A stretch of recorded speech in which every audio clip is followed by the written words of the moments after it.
Awkward. Maybe Congress should investigate Nomiki Konst to find out whether she has funding from the Kremlin or other US enemies, given how blatantly she's dividing the left, trying to sabotage the DSA-backed daughter of an immigrant family. And Glenn loves to turn up the liberal id poll as much as he can. Like, it's pretty wild. I've never really seen anyone do it like Glenn does. Here is the incredibly liberal id poll of Glem. How many other fascist white ladies do you have on your staff ready to sabotage the DSA-backed progressive Latina? Are you going to announce tomorrow that Emma is launching a primary to challenge AOC? Lib.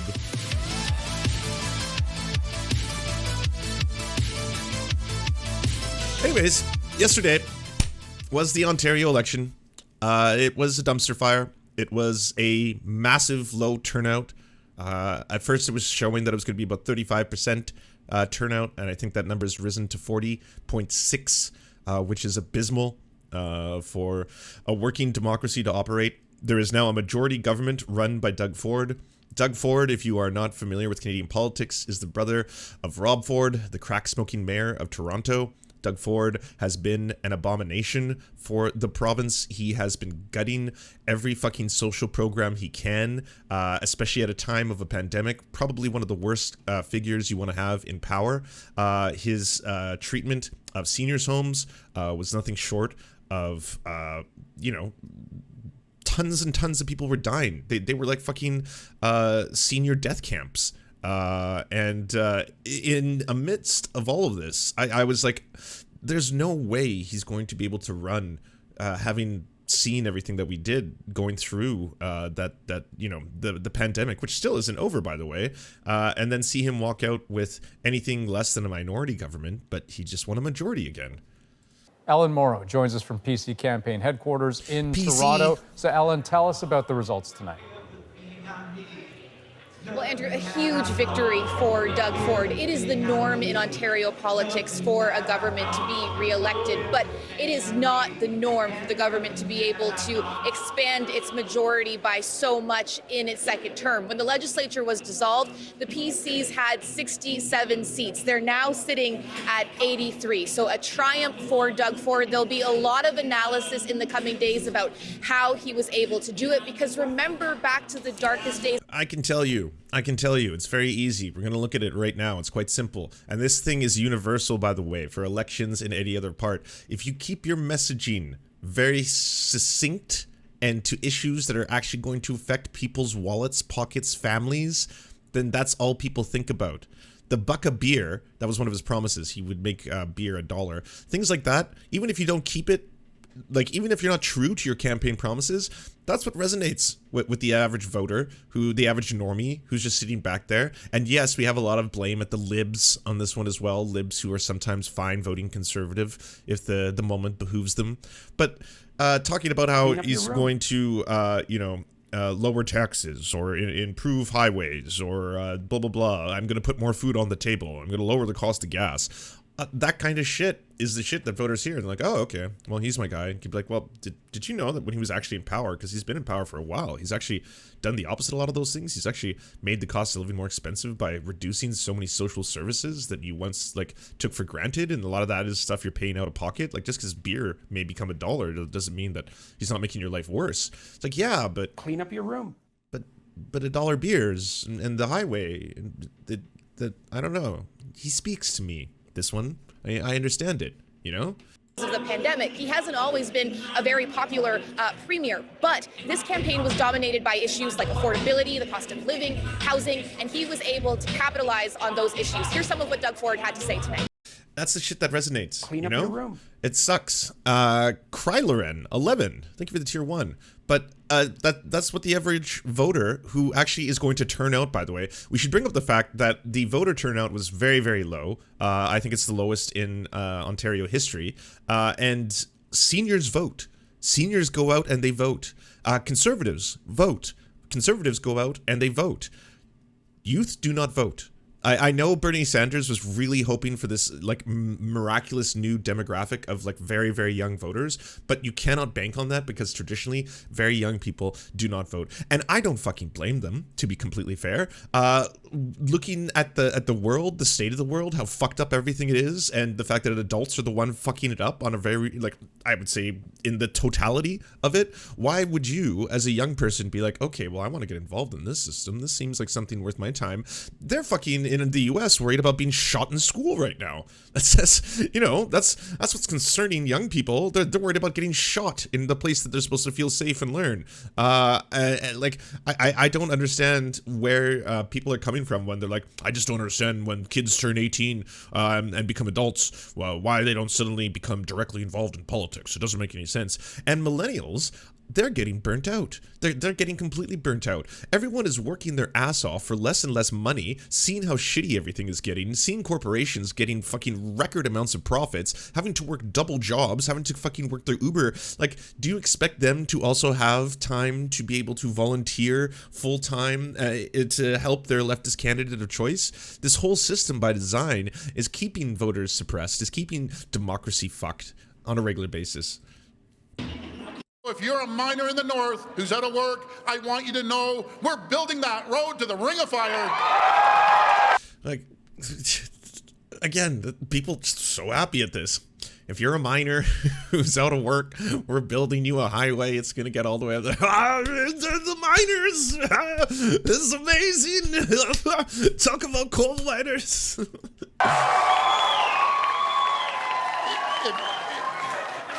If you've had to worry about your job at the local auto plant, I want you to know we're investing in the future of Ontario's auto sector.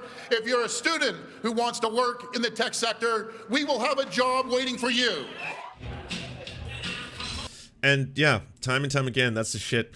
A lot of other people get caught up in this whole, like, you know, the messaging, sometimes this culture war stuff, which doesn't really resonate with voters. Sometimes it's climate change, which should resonate more with people, but at the same time, it just seems like a problem that's far, far away until the summer comes along and then a whole bunch of people die from heat stroke.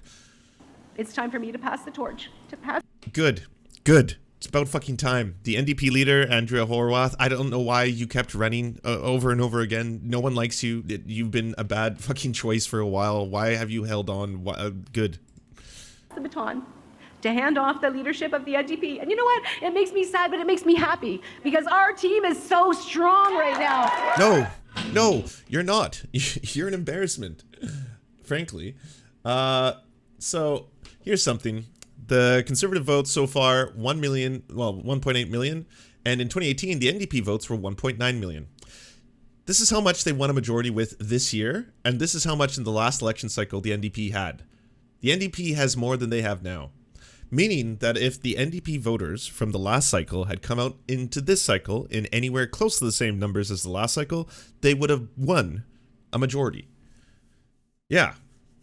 PC are about 400,000 votes from 2011, 2014, down from their highs of 2018. Given that they are down about 400,000 from 2018 and the NDP are down 800,000 from 2018, I think it's plausible that the Liberal vote pre-18 or 2018 split 50-50 between the PC and the NDP.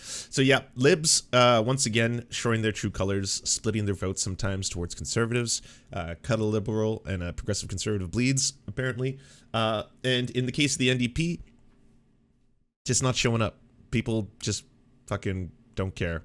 And you know what was weird to me about this election is that in terms of the Canadian left or the Canadian progressive left media, I saw barely anything. David Dole, maybe the only person who was making a pretty regular amount of tweets about it. Christo Vallis was tweeting about it.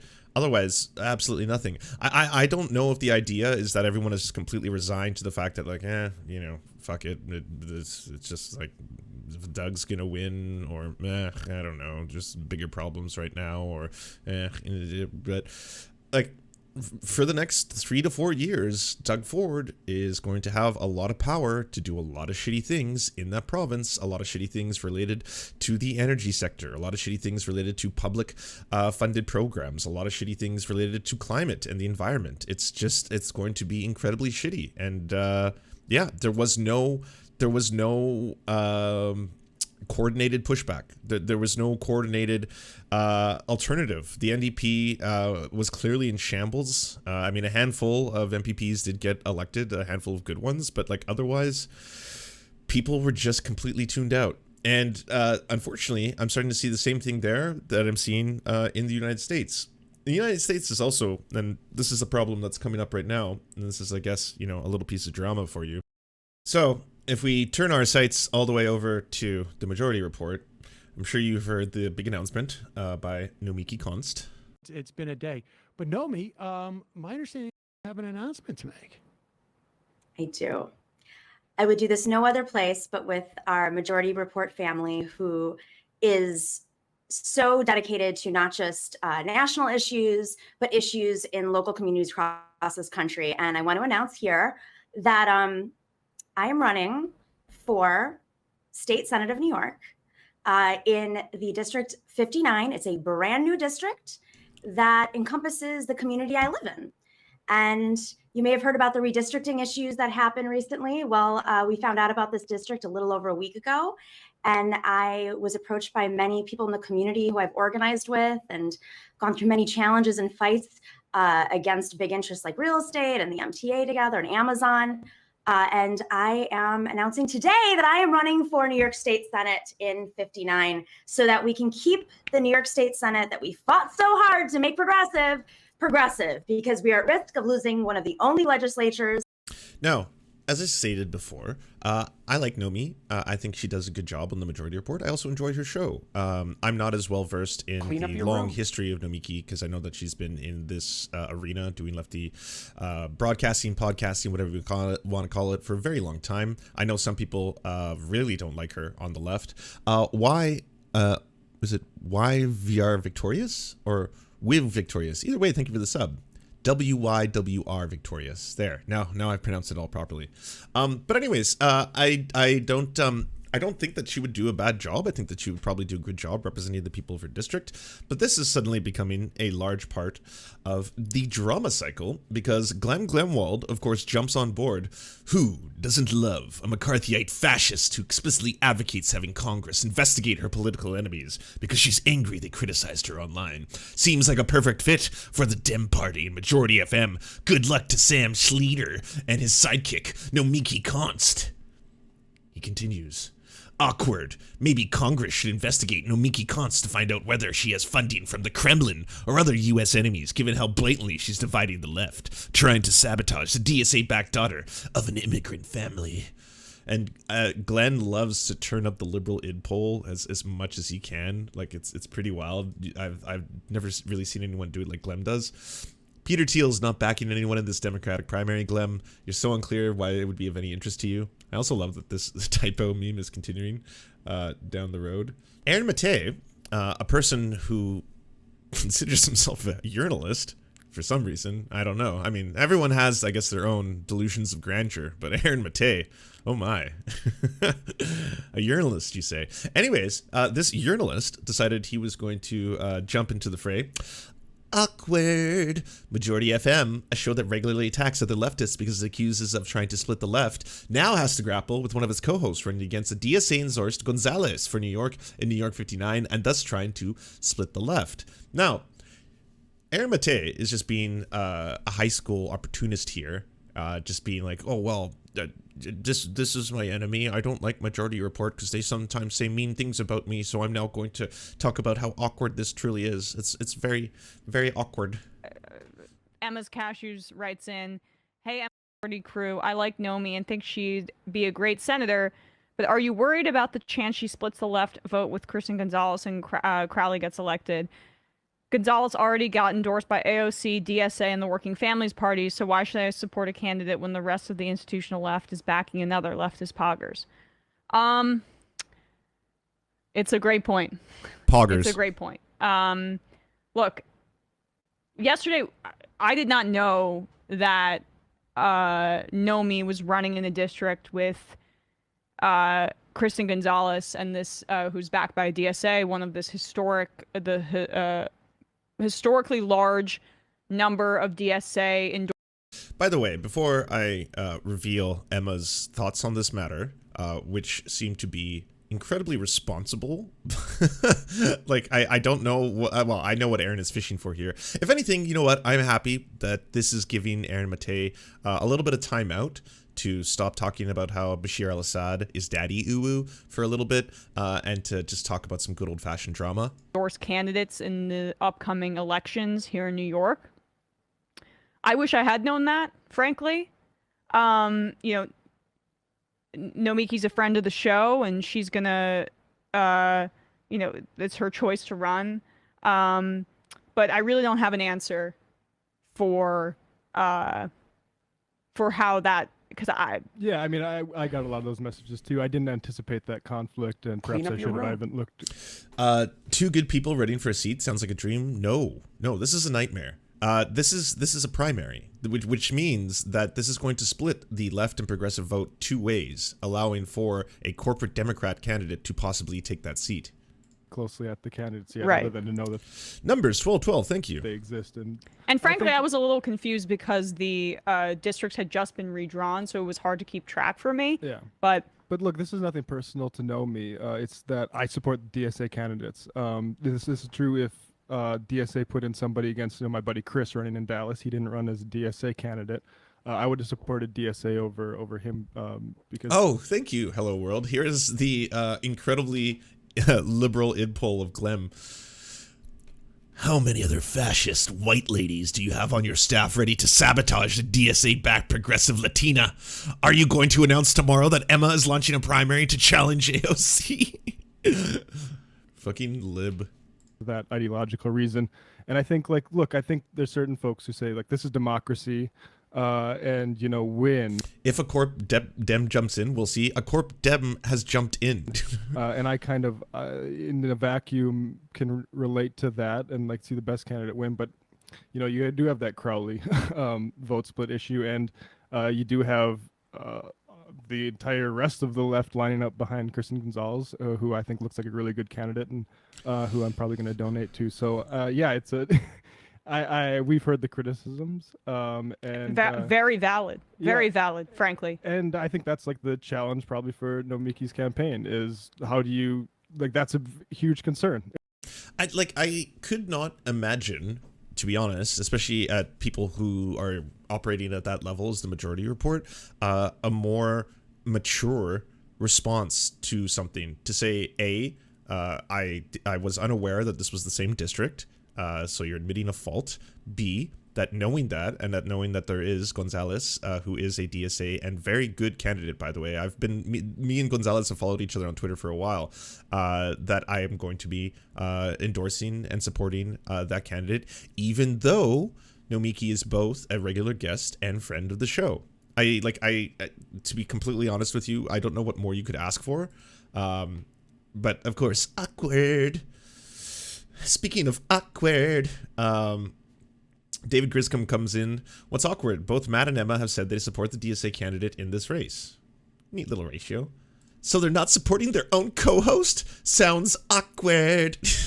What the fuck is with dropping awkward over and over? This is so high school. This is so unbelievably high school. This whole thing, if I was on the outside, if I was a fucking liberal or a conservative and I was watching this like unfold, I would be like, man, the left sure are a bunch of kids. Like little babies.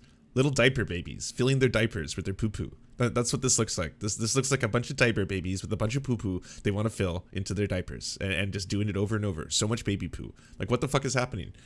And then another good response. I don't know, man. I think making the right call in this race and supporting Gonzalez, despite one of your contributors running, shows a good deal of integrity. Cannot agree more. Why do you have to keep going, Aaron? You just got ratioed twice, by the way. Let's assume you're right, that both are endorsing the DSA candidate, which isn't clear in that clip. Maybe you should watch the clip that you posted. You're the one that posted it. Did you not play it? Awkward. Doesn't change the fact that a show regularly accusing others of splitting the left has a co-host trying to split the left in this race. The call is damage control, and it's hilarious. It's hilarious to me. I am laughing so much. Allow me to type out LOL right now, so you know how much I'm laughing. Awkward. Yeah. I'm gonna have to say though, awkwardness aside, I do agree that this is a bad call. I don't know why Nomiki is doing this. And again, I say this as someone who has been on Nomiki's show. Nomiki's been on my show. I enjoy Nomiki's coverage on the Majority Report. I do not understand why you would do this, especially considering that Gonzalez is, again, a good candidate in this race. If you don't know, Kristen Gonzalez, tech worker, Queens native, organizer, talking about like a lot of the issues that matter, already has broad endorsements from a whole bunch of the DSA, endorsing her campaign. I think she would have a very good shot at winning when she gets to the general. Hi, my name is Kristen Gonzalez. We're here at the Capitol to fight for the Build Renewables Act. I'm running for New York State Senate District 59, which covers Astoria, Long Island City, Greenpoint, and Williamsburg. And my neighbors have suffered for generations at the hands of fossil fuel and oil companies. We need to pass the Build Public Renewables Act because we cannot wait for action on climate, and my neighbors deserve justice. So we are fighting to make sure that this legislative session, we do not fail our communities once again, and that our future is green, and we are no longer at the whims of politicians and investors that are bought out by special interests, because we deserve a green New York. Thank you. Yeah, it's a very green-oriented candidate as well. I think this is something that people have to take a step back, especially if, like, I'm first off, I'm not really huge on, you know, podcasters and YouTubers who are already really popular political streamers becoming candidates, specifically because if you look at something like Cenk, they usually have a very long list. Like, if you, for a living, are talking on the internet for 4 or 5 hours a day, you're probably going to say something a little bit yikes. I mean, in the case of Cenk, he's got a lot of yikes, just a heck of a lot. Okay, early Young Turks coverage was the wild, wild west. It was just it was like the early internet. Okay, that was what was considered progressive back then. Times have changed quite a bit, and it makes it very difficult for, of course, you know, those kind of people to be taken seriously as politicians. But that being said, I don't think Nomiki has anywhere near the exact same kind of stuff that Cenk does. But I would just, I don't know, take a step back and recognize that this can only serve to harm this election. Because again, if the leftist vote is now going to be split between Kristen Gonzalez and Nomiki, that's a massive win for Crowley. That's a massive, huge, like, oh, sweet. Okay, well, I mean, yeah, you let them fight. They can go at it, and then yet another corporate Democrat may have a seat going into the general. So it's unfortunate. It's really unfortunate. Do you enjoy the Serfs but prefer not to have to use your eyeballs? Many are saying this. Well, we've got the solution for you. It's the Serf Times in podcast form, available on most major podcasting networks now. If you enjoy it, please consider leaving a good review and feedback, because it really helps the show out, apparently, and it's free. Just like the podcast. To our gods, Xander Corvus and Peyton L. Just, we are prepared to embark on a mighty jihad in your name. To our monarch, Tom Spiker, we are but your humble jester, attempting in vain to get you to laugh. To our valiant knights of the round table, Benji Arnie, Tech Tink, Scary Earth Human, Tony, DM Rivera, Resident Scarecrow, Sir Nickus, Mayred, Cheryl Alvarez, Ruby Kelly, Brandon, Words Greenwood. It doesn't matter what I believe, it only matters what I can prove. Egbert Celine, Matthew Scarborough, Stellar Vision, Ariane McCarthy, Daniel Sutton, Coulter Smith, Jenna Tao, Quiet 185, Anna Loves Riley, Omni, Riley and Anna, Poodlehawk, The Tim Caucus, Multimondi, Trevbot, EXE, Brian Ephraim, Lemmy 101, Anthropophojak, Saren 42, Catherine, Ramon Acosta, Incosin, Agent NDN, Violent Orchard, Political Puppy, La Media Panza, Zach Christensen, Todd Buckingham, and Todd Lajeunesse. We raise our mugs and salute our brave heroes off to another glorious conquest.